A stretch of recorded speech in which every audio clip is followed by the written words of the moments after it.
Good afternoon, ma'am. Good afternoon, sir.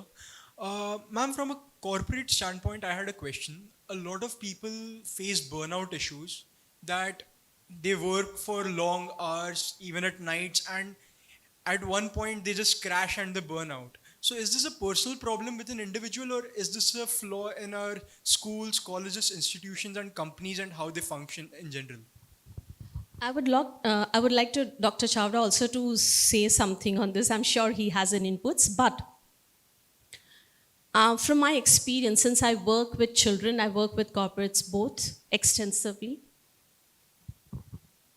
An adult who's experiencing stress at workplace or is experiencing burnout is just not due to the work culture.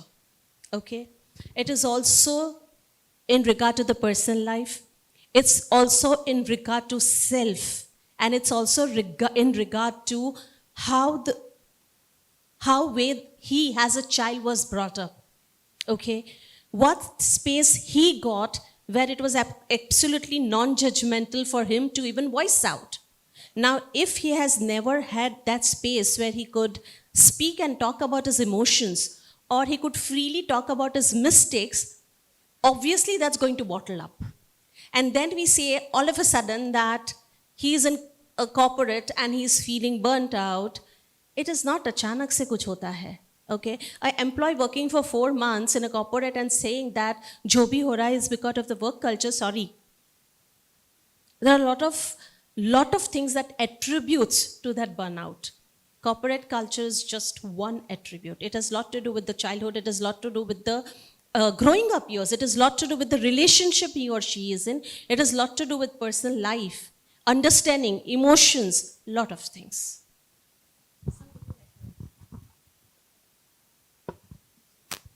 Burnout is not only personal issue, but it is the outcome of a structure loopholes also. कहीं पे कई बड़ी company organisation कहाँ भी आदमी अगर burnout हो जाता है तो हम ऐसा सोचते हैं कि वो स्ट्रेस आया तो उनका पर्सनल प्रॉब्लम है. આપણે એવું વિચારી લઈએ છીએ કે એ તો એનો પ્રોબ્લેમ છે ને સ્ટ્રેસ આવો એ, પણ એવું નથી. એ આખું ઓર્ગેનાઇઝેશનની વ્યવસ્થાનો પ્રશ્ન છે કે એમાં આપણે જ્યારે પારદર્શકતા નથી રાખતા, we sometime lack the sense of appreciation. નાની નાની બાબતો હોય તો પણ એમાં આપણે એપ્રિસિએટ નથી કરતા બિલકુલ. આપણે વી ટેક ફોર ગ્રાન્ટેડ કે we pay him so he should do this. કંઈ પણ કામ હોય તો એ વર્કિંગ અવર્સમાં એની ડ્યુટીમાં આઉટકમ આપે, ધેટ્સ ઓકે. પણ એનું જે ડેડિકેશન છે, કંઈક એના પરિવારના પ્રશ્નો છે, કોઈ ફેમિલીમાં હોસ્પિટલમાં છે, એને મૂકીને એ માણસ કામ કરવા માટે આવે છે. તો one should C all this things also. મોટાભાગની સંસ્થાઓમાં મેં એવું જોયું છે કે એમાં લગભગ પારદર્શક પોલિસીઝનો અભાવ હોય છે. ટર્મ્સ એન્ડ કન્ડિશનવાળા ઝીણા અક્ષરોવાળું હોય છે. Once you step you feel very happy, બહુ મોટી જોબ મળી ગઈ. પણ ક્યાંક એવા ટર્મ્સ કન્ડિશન એવા હોય છે ને કે એ જ્યાં અટકે ત્યારે જ ખબર પડે. એટલે મુખ્ય પ્રશ્ન છે એક્સપેક્ટેશનનો. બંનેને, એમ્પ્લોયીને પણ એક્સપેક્ટેશન બહુ જ છે કે મારું ફ્યુચર આ સંસ્થા કંપની થકી બનશે, અને કંપનીને એવું છે કે મારા એમ્પ્લોયીઝ સારા મળશે તો આ કંપનીનું ભવિષ્ય છે. પણ પોતાનું ભવિષ્ય પોતાના હાથમાં જ હોય છે, કોઈ બીજા એને ભવિષ્ય બનાવી દેતા નથી. સોશિયલ મીડિયા ઉપર એક સરસ કાર્ટૂન મારે જોવામાં આવ્યું હતું કે એક લાંબુ લાકડાનું એક પાટિયું છે અને એ પથ્થરની ટોચ બરાબર હોય ત્યાં છે અડધા પાટિયા ઉપર કર્મચારી ઊભો છે અને બાકીના અડધું પાટિયું જે ખીણ બાજુ છે એના ઉપર એમ્પ્લોયર ઊભા છે અને એના હાથમાં ગન છે કે બેસ્ટ એમ્પ્લોયીને ટકાઈ રાખવા માટે એ કેવા કેવા ગતકડા કરતા હોય છે. ચાર્લી ચેપ્લિનનું એક ફિલ્મ છે ધ સર્કસ કરીને, કદાચ તમે જોયું હોય તો એ ચાર્લી ચેપ્લિન ત્યાં કચરા પોતા કરવાવાળો માણસ હતો, પણ સર્કસ એટલું બધું કોઈને મજા નહોતું આપતું. એમાં ચાર્લી ચેપ્લિનની પાછળ પેલા કોઈ પ્રાણી, ઘોડું ગધેડું જે કે પાછળ દોડે છે અને ચાર્લી ચેપ્લિન બિચારો ભૂલથી ખબર નથી, ભાગતો ભાગતો સર્કસના મંચ ઉપર પહોંચી જાય છે અને પછી લોકોને બહુ મજા આવે છે, કારણ કે આ તો બધું કોઇન્સિડન્ટ હતો. ચાર્લી ચેપ્લિનને પણ ખબર નહોતી, પણ લોકોને મજા આવી ગઈ. So people kept on demanding that we want these people for entertainment. અમારે તો આ માણસ જોઈએ, બીજો કોઈ આવે તો એને નથી ગમતું, પણ ચાર્લી ચેપ્લિન આવે તો લોકોને મજા આવે છે. પણ એમાં સમજવાનું એ છે કે સર્કસનો ઓનર છે એ ચાર્લી ચેપ્લિનને ફીલ નથી થવા દેતો કે તમે આ સર્કસની જાન છો, તમારા કારણે આટલા બધા લોકો આવે છે.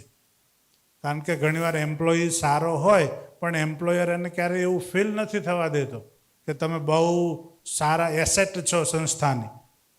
નહીતર તો શું છે કે 80,000 સેલેરી લેતો હોય ને જો પ્રશંસા કરે તો પછી 1.5 લાખ ઉપર આવી જાય. એટલે એમ્પ્લોયર પણ બહુ હોશિયાર હોય છે.